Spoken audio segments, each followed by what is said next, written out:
How's it going, man? It's going well, Kyle. Thank you so much for having me. Absolutely. Thank you for being on the podcast. I'm really excited to have you. Excited to be here. Thank you, brother. So what's your story? Give us a basic breakdown of you, Jason Hayes. Yeah, so I am born and raised in Fort Worth, Texas. Went to UTA, go Mavs. Yeah, Mav up. And I am a two-time world champion Irish step dancer. Wow. Yep. That's so cool. Yeah, so that is my fitness journey, and I know why you want to be on here. I've been dancing for 20 years. 20 years. Wait, how old are you? I'm 27. 27, so since you were 7 years old. Yeah, I am one of many that saw Riverdance, Lord of the Dance, Michael Flatley on TV. I remember turning to my parents and saying, this is what I have to do. So my mom found a dance school, the McTaggart Irish Dancers, started dancing in May of 99, and I'm a 14-time undefeated Southern Region champion. I have won the All-Irelands. I've won 2 North Americans, and again, I'm a 2-time world champion. I have the distinction of being the first dancer in the history of the Southern Region to have won a Worlds, and currently the only dancer from the South to have 2 world titles. Wow. Yeah. And I teach now. I'm still highly involved with the school I grew up with. Wow. Well, let's back that up. Yeah. Can you tell us the difference between Irish step dancing and, say, tap dancing? Yeah, so like a lot of these dance forms, they all have very similar origins going way back when. I'm not even going to tell how far back when. Long time. A long time. I would say the most original form of Irish dancing is what we call sean-nós. That's Gaelic for old style. Okay. And that resembles a lot like American tap dancing, in that the focus was dancing out your music. And so it was more it's a lot of just kind of beating your feet into the ground, dropping the heels, the tapping. Okay.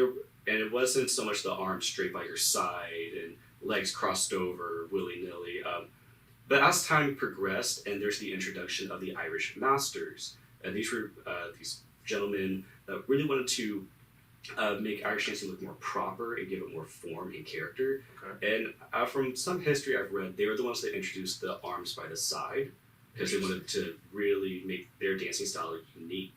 And that's when you had Irish step dancing. So it moved away from very low into the ground to a more restrained in just how we had to hold our carriage and how we had to start moving our legs and executing our foot movements. Okay. And then once you had the dance shows come in, that's when things just changed drastically, because you had a huge influx of dancers. So suddenly teachers realized that we can really push a lot more with the dance form and make it more athletic. Okay. And now Irish step dancing today is taking influence from ballet, jazz, lyrical, tap as well. Okay. So it's a very hybrid dance form. Well, 2 questions. When you say carriage, you said control your carriage. What is that? Yeah, so everyone always makes fun of the Irish dancers by their side. The only way to be able to actually keep your arms by your side is by engaging your core. You're basically pulling your diaphragm upwards. You're then engaging, opening up your chest, pulling back your shoulders, and actually using more about your triceps to hold your arms in. Wow. I'm just too tired after I just locked in that position. Yes, you're locked in that position. Oh, that's going to really tone muscles, I bet, doing that. You would be surprised. No. No, Irish dancers have weak arms. Really, but their legs are probably... Oh yeah, rock it's solid. Leg day every day. Leg day every day.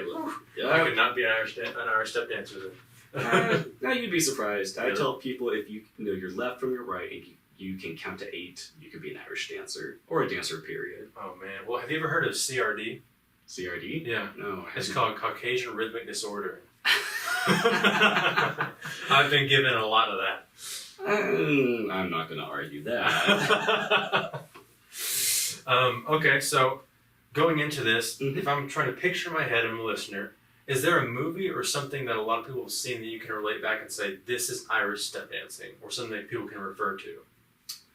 A movie? A movie or something that is popular in culture that you can say, this is what Irish step dancing is a good example of. It really is, if you can look up Riverdance or Lord of the Dance. Okay.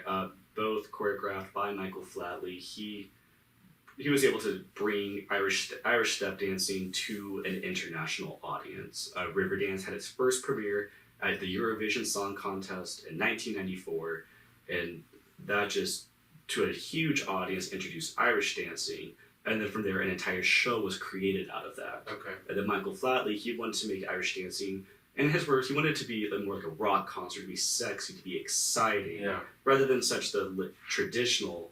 And that's why you got Lord of the Dance, which really is Irish dancing as if it were presented as a rock concert. I like that. So those are still, to this day, the best examples. Now, if you want to have an understanding more of what a lot of dancers actually go through as far as the competitive aspect of Irish step dancing, there's a documentary. It's called Jig, the Irish dance documentary. Okay. And it follows about six, 7 individual dancers preparing for the 2010 World Championships. Okay. Well, you've done the World Championships, right? I have. You won twice. I have won twice. So what does it look like? What is that training program like? Yeah. So a lot of. That's a big question, I know. No, I'm just trying to think the best way to present it. Because I feel so many Irish dancers get. Let me backtrack. You could cut this out, right? I can, yeah. You're gonna have to. All right. So an Irish dancer's journey, everything starts out locally. We call them a feis. That's a local dance competition, and we have what we call grades. Just like any dance sport, everyone starts out as a beginner, and you have to work your way up. We have a beginner 1 and 2, then a novice, then a prize winner, and as you start learning more dances, you have to start winning out of your respective dances to start moving up the levels. Once you have progressed past the grades, as we initially call those first 4 levels, preliminary championships, and then open championships, which is the highest group.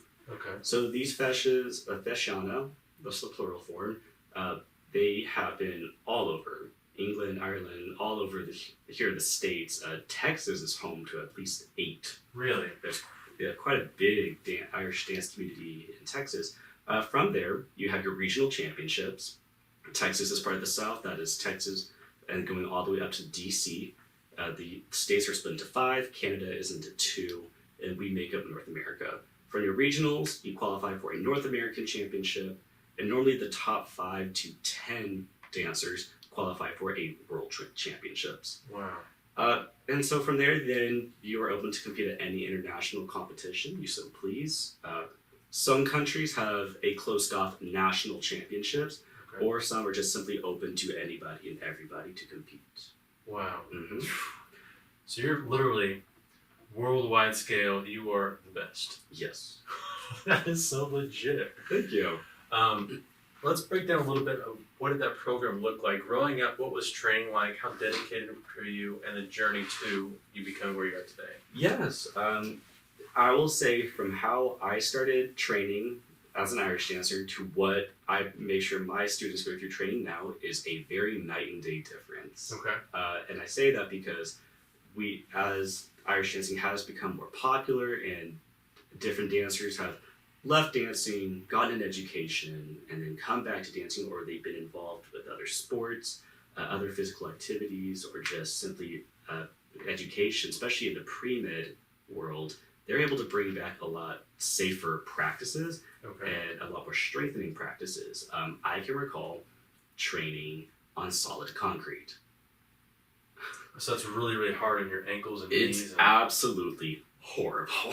It is the worst thing you can do because obviously it's concrete. There's no give. Imagine just training as a basketball player for hours and hours, shooting hoops and jumping repetitively on concrete. Yeah. That causes a lot of damage to your knees and to your ankles. Okay. And so doing that growing up, didn't think anything of it, but the dancing style was very different back then. It was not the high jumping, high flying dance form a lot of people are more familiar with sort of today. As things again have continued to improve, we realized that we need to be dancing on a proper floor. Yeah. And a lot of Irish dance schools, because numbers, either you can support yourself to have your own space or you rent out space. A dance studio is always built on a floating floor, which is basically you have wood built up and then normally a rubber flooring laid on top, but the floor actually does not go all the way to the edge of the walls. Okay. Having that gap allows the floor to move and flex, again with the temperature and with your dancing. Fancy. So when the dancer lands, the floor actually will land and will move with them, and that reduces the amount of impact. Wow, that is cool. It's really helpful, and a lot of other sports actually have similar floors. They just everyone has different terminologies for them. Uh, so getting back more into the strength and conditioning, again, dancers left, came back, and learned better ways to take care of their bodies. And so we started putting more of an emphasis on, again, strengthening and conditioning. Understanding is that, how to use body weights to strengthen our legs. Even though we're dancing all the day, we are not utilizing a lot of the muscles in our legs. And so we end up with a lot of muscles having to overcompensate. I actually pulled my iliopsoas, which is the muscle that runs from your torso down through the front of your leg. Mm-hmm. I pulled that because I had a very underdeveloped abdominal core. Wow. So my quadriceps were having to make up for the fact that I had a very weak core. And so again, started thus doing crunches and sit-ups, having to start strengthening that because I had failed to recognize that I needed this for dancing. Okay. And so now there's a bunch of specific training programs on how to help dancers improve and strengthen leg muscles, their core, and their upper bodies. Because even though we don't technically use our arms for dancing, it still takes your entire body to hold your frame together properly. Especially the posture you talked about? Exactly. Oh. So I make my kids, I train my dancers for 3 hours a day, but the first 30 minutes alone is spent warming up and strength and conditioning. Wow. And it's not just simply, just do a bunch of crunches and sit-ups and call it good. No, I'm making sure I'm mixing a bit of cardio, I'm mixing in some core work, I'm mixing in some upper body and some legs, but also then throwing in stretching exercises. Wow. So that I'm making sure that they are properly warmed up, that they are nice, loose, and limber, but I'm strengthening their muscles as we prepare for an intensive dance workout. Wow. And so, what did these dance workouts you make your dancers look like? Can you talk about one of them? Yeah, my favorite ones to always start out with jumping jacks. Such an easy way to get the heart rate up and running. Mm-hmm. Then I like to make them either go straight into some kind of stretching exercise, normally something easy like windmills or toe reaches, just start getting the body moving. 4 lunges to the front, and normally that's when I'll introduce either maybe some core work, maybe such as mountain climbers, or maybe squats into a soldier kick just to start getting them working up, and then a light jog back. And we'll do that for a few minutes, then I change up the workout, still in the short cardio, followed by a stretch, followed by some intense, not intense, but some kind of agility to move them forward, to start building up everything, and followed by either strengthening or stretch. Wow, and that's 3 hours every day? Almost every day, 4 days a week. Wow. Most of them see me. And so, when you were doing your training, you said it was night and day difference. Yes. What was some of your training programs look like?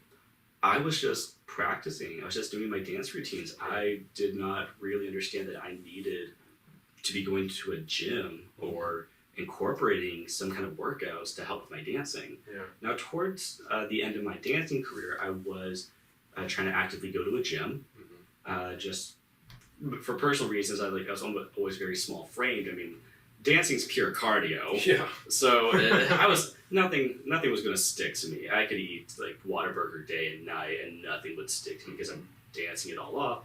So I recognized, I should probably start going to a gym to start strengthening, building up my frame. But that's when I recognized that, hey, this should really benefit me and with my dancing. So I tried to keep that up until I stopped competing. And then I recently, actually a year ago, I've gone to Camp Gladiator boot camps. Yeah. And from everything I've learned from there, I've been able to bring it to my dancers because I recognize that they need this type of training to be healthy, to maintain this level of intensity and activity. Absolutely. And to make sure that they are still living a very healthy lifestyle and that I am working towards preventing injuries. Not eating Whataburger every day and stuff like that. They can do what they like as long as they're able to get through their dances. I'm fine. There you go. Long through the results, right? Exactly. How many hours a day did you practice leading up to like Worlds and stuff? When it was just by myself, I was practicing about 1 to 2 hours a day. Wow. And that'd be 6 days a week. Wow. Because I would still have to give myself a day off. Of course. And you said when you're by yourself, did you have a partner? No, it'd just be training in my garage. Actually, so in my garage, my dad made a dance floor for me. So when I'd be preparing for something like the North American Championships, which is the first week of July, I hated waking up in the morning. So I would be outside in my garage at 10 o'clock at night until midnight or 1 a.m. training. because that's when it was at the coolest in the middle of summer. Wow. Yeah. And you just for hours and hours and hours, and that led you to where you are, to winning and stuff. Yeah. That's crazy. And so is it like in a lot of sports, there's just like a big trophy or is there prize money, or what does winning look like? It varies from competition to competition. Okay. No prize money, unfortunately. Yeah. No, you're working towards that title and the distinction and the honor. Mm-hmm. The World Championships are presented with a globe. Literally, the silver trophy is in the shape of a globe with a stand. It's absolutely beautiful. It's heavy. It's like a 15-pound trophy. Wow. I've had some competitions where I've received beautiful pieces of crystal, and I've had won silver cups. I have tons of different trophies, and when you're a kid, yeah, you want every single trophy under the sun. Now they're up in my attic accumulating dust. All my crystals I gave to my mom because she knew how to decorate with them. Why do you love dancing so much? Why is it your passion? What does it do for you? If I knew exactly what it was, I would say I just love it. Yeah. That's simply it. If I weren't dancing, I don't know what I would be doing with my life. It's your passion? It's so my passion. I've been doing this for 20 years. Yeah. And I've loved every minute of this journey. There's been tons of highs, lots of lows.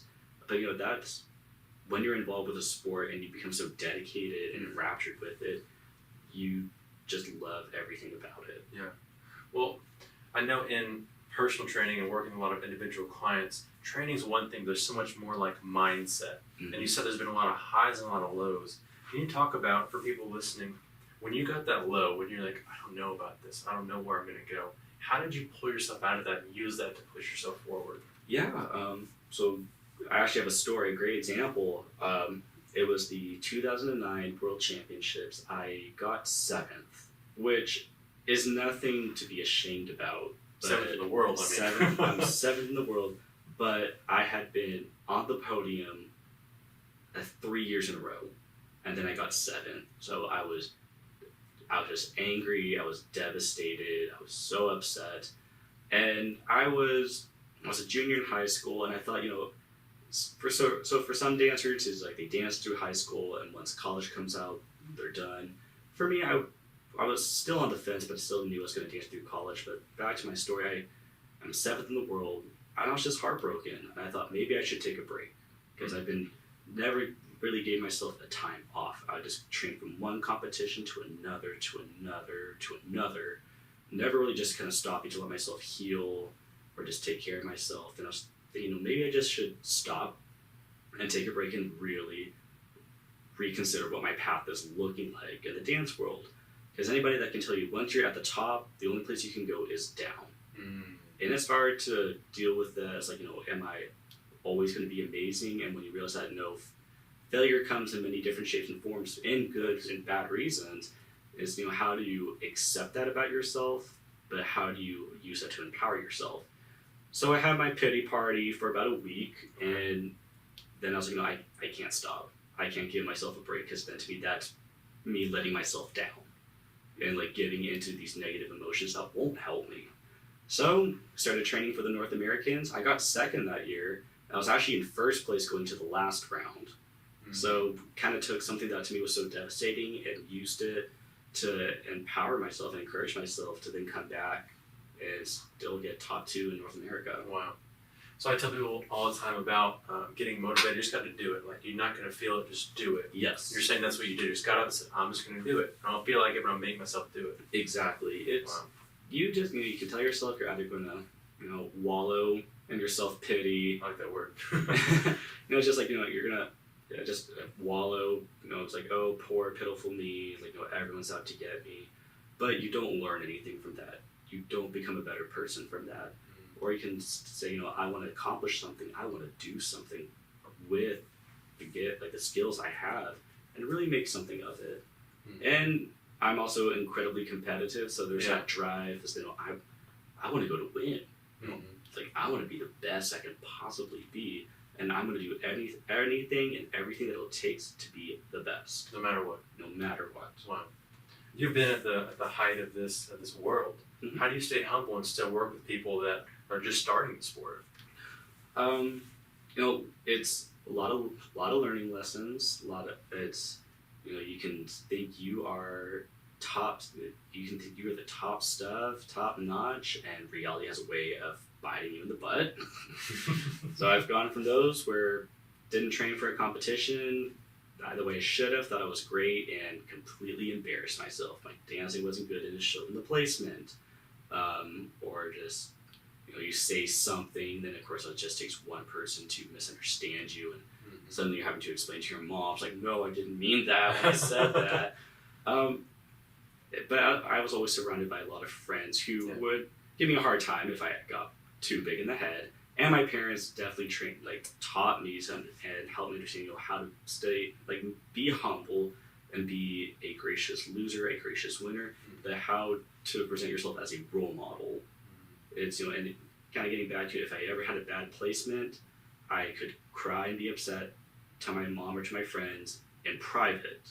But to the public, I had to show that I was happy for how I did. Yeah. I was happy for the person who won. That takes a lot. It really, especially, when you're a kid, when you're 8, 9, 10 years old, you really don't understand that. You just know it's I lost. I don't understand this. And so that's when you have to really learn those lessons of, again, how to be a gracious loser and a gracious winner. So those parents instilled those traits and those morals in you when you were young, and they've served you your entire life. Yeah. Also, shout out to your parents, right? Yeah, shout out to Cheryl and Jay. I will say, my friends kind of make fun of me that they find I can almost be too humble, because I normally don't lead off with my dance success, not initially, just because I find it can be, I'm a 2-time world champion. When I lead with that, it can kind of cross as pretty overwhelming or intense. So, I mean, I will use it because, it's an awesome fact about me. It's a big deal. It's a big deal. I'm not ashamed of it. It's a huge part of my life. But you're much more than that. Yes. Yeah. So, speaking of, you said you learned a lot of lessons along the way. If you could tell listeners just 3 big lessons you won in all your 20 years of your dance success and failures, what would those 3 lessons be? It's a big question. I need to take a second to think about it. Number 1, listen to your teachers no matter what. They are your teachers for a reason, and they have the experience. Number 2, appreciate all feedback. Appreciate all feedback and understand that it's not always coming from a negative place. That if somebody wants to help you, that means that they care about you. Okay. And I'll say the 3rd thing is never. 3rd thing, always understand why you love what you do. And why do you love what you do, Jason? Because if I'm sad, if I'm upset, if I'm not feeling well, I know that I can just go out to a studio and start dancing, and I'm immediately happy because this is what I was born to do. Wow. You can't argue that fact either. Yeah. Wow. That's incredible. And now you're teaching, kids. Yes. Have you learned anything from teaching people about Irish dance? Oh God. Where do we start? One of the hardest things that I've had to train and teach myself, Irish dancing came incredibly naturally to me. Okay. It's one of those I didn't really have to try too hard when I started, and then as I got older and everyone else starts getting better, I had to start training to get better. So a lot of things that came naturally to me, I did not know how to teach to somebody else. Wow. But all the stuff that I struggled with, I had to figure it out, how to perfect it, how to clean it up, so I could teach that to anybody, because I had to learn how to do it. Because all the stuff that I always did naturally, that still to this day is something I struggle with. Like, how do I explain this to somebody when I didn't have to think about this movement? Wow. A great example on this, I say elevation, it's jumping. Okay. I could just jump, and I can get, like, you say jump, I say how high. I just have that ability to. Yeah. So now let's try to teach young kids how to actually jump and get off the ground, which you think is a simple concept. You just jump and you're off the ground. No, it takes a lot of skill and then a lot of technique to actually jump, get off the ground, and then land while doing it safely and without making a sound.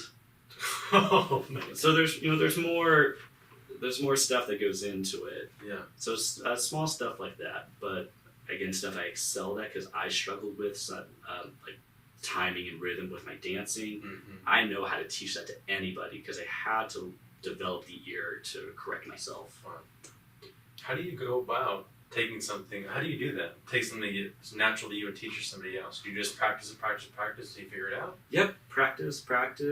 Lots of trial and error. Okay. If I say one thing and I realize it's not producing the right result, then I have to change how I'm saying it and presenting it to somebody else. I love drills and breaking down material. I don't just go into the studio and tell the kids, we're just going to do your steps over and over and over. I want to see your material, but now let's break it down, perfect it, and make sure that the parts you're struggling with, we clean it up and make it look good. So it comes down to, if I can figure out a drill that will help them, it's, do I come up with have I created a drill that works the first time, or do I have to adapt it? Because I recognize that I'm not fixing the thing that I actually want to fix. That actually happened last Tuesday. I was doing some drills with my students, and I realized that what I had initially came up with, it wasn't quite working, so scrapped it, came up with a new one, and that got the result I wanted. Really? It's trial and error. Okay. It's trial and error. I have like the old faithful drills that I know will always work, but when I'm kind of getting to like unique movements, then you got to get really creative. Yeah. Wow. We talked a lot about your success in Riverdance. Mm-hmm. But let's talk a little bit more about you, Jason. Tell us about you as part from this part of your life. It's been a huge part. There's a lot more to you. Yes. Tell us about that. Yeah.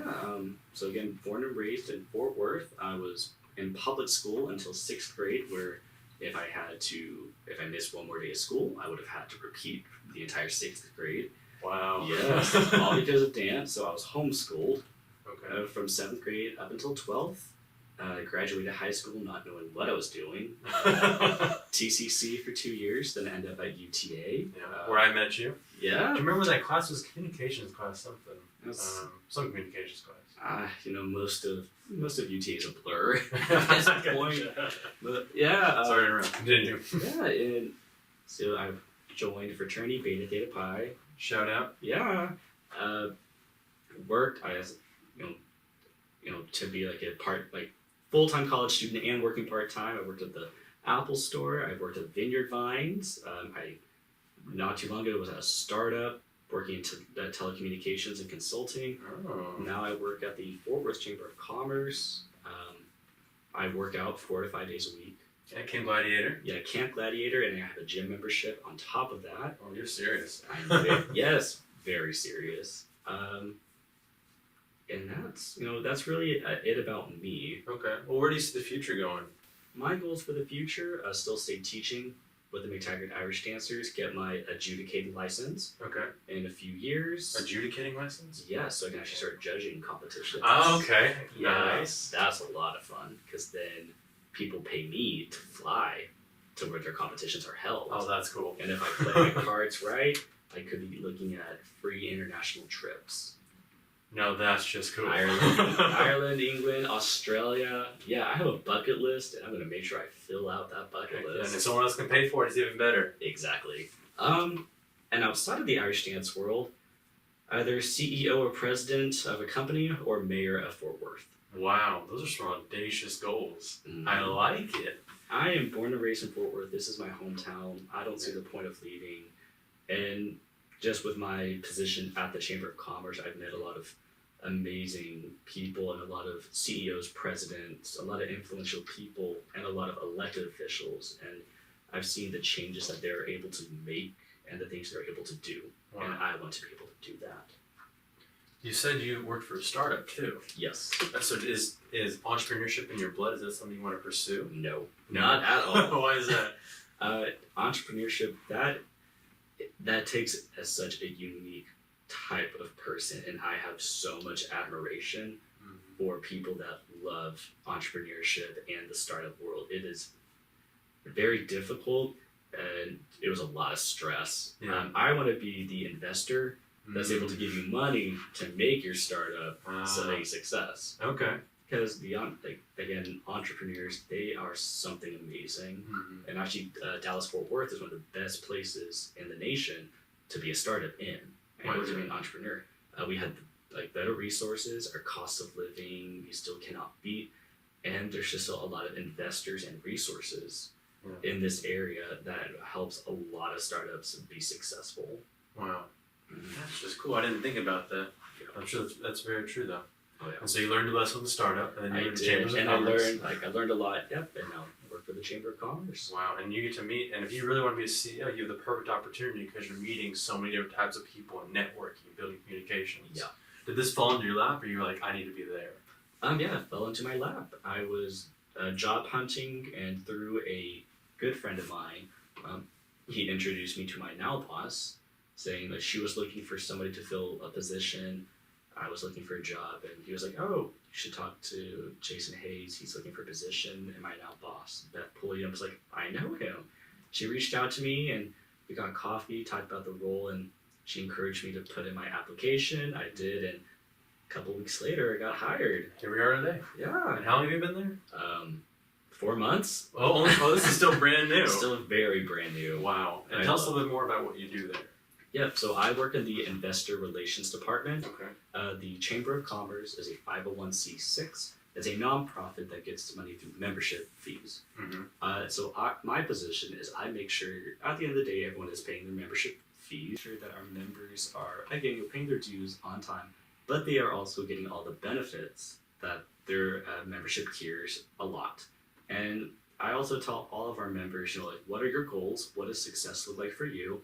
And I try to make sure that I can help make that happen. Wow. Mm-hmm. Let me flip that question on you. Mm-hmm. Since we are talking about your career and your future, what does success look like to you, Jason? Success looks like for me, again, I want to be CEO or president of a company. It's that position that you're interested in. Yep, and I also focus on surrounding myself with positive and good role models and mentors. Mm-hmm. It's trying to find any opportunity to excel or to learn. If that means, if I'm able to get myself into a really high level meeting, even just to attend and be present, that's something. Or if it's going out on a limb and asking the owner of a business, hey, let's have lunch. I want to know more about you and how I can help. Mm-hmm. It's just always recognizing that there's an opportunity for growth constantly. Wow. And you only are, and just taking those opportunities and finding them and doing something with them that's going to help me or just anybody be successful. That's an incredible mindset you have, and a rare one. You don't see that much.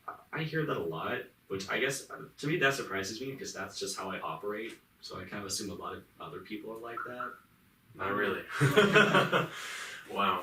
So we've covered a lot so far. One more thing I want to talk about. Yes. We've covered you, we've covered all your successes. I want to talk about more your fitness journey since this is a fitness podcast. Yeah. Currently, let's get into that. So you said you're doing Camp Gladiator. Yes, I And am. you said you're also working on the gym. Yes, I am. Break down the nitty-gritties of that for me. Okay, so I absolutely love Camp Gladiator. Okay. I highly encourage anybody to check it out or try it out. It's boot camps. Mm-hmm. And one thing I've learned is, everyone's fitness journey is different, Very true. but everyone's fitness motivation, that is very different. Mm-hmm. For me, I was not comfortable, that's not quite the right term, but going to a gym and using the dumbbells, using the machines, I always felt really silly and a little embarrassed because I felt like I did not have the right knowledge or instruction to use this equipment properly. And I really didn't want to be the person that was just kind of floating around a machine trying to use it and not getting anything done. Yeah. And when you are, post-college, it is, and money can be tight. Mm-hmm. And it's hard to find the money to pay for a gym membership. And then I wanted to have a personal trainer on top of that. Yeah. And that's a lot of money. And some people are like, oh, you can just go online to find the resources. Well, they're going to tell you the workouts, but they're not going to tell me the correct form. Sure. Especially if I don't know what the right form looks like and I'm basing it off an image or kind of a poorly done Instagram video. picture and stuff like that. Exactly.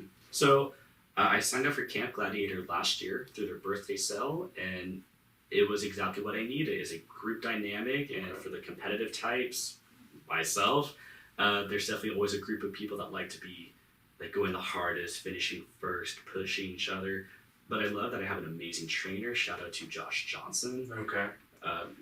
Who is there to make sure that I am training properly, that I am in the correct form, who will actually stop me and make sure I'm doing it right before I proceed. So he watches the whole class at once? Yeah. Wow. How many people are in your class? So the camps can vary. I've been in camps as small as 6 people.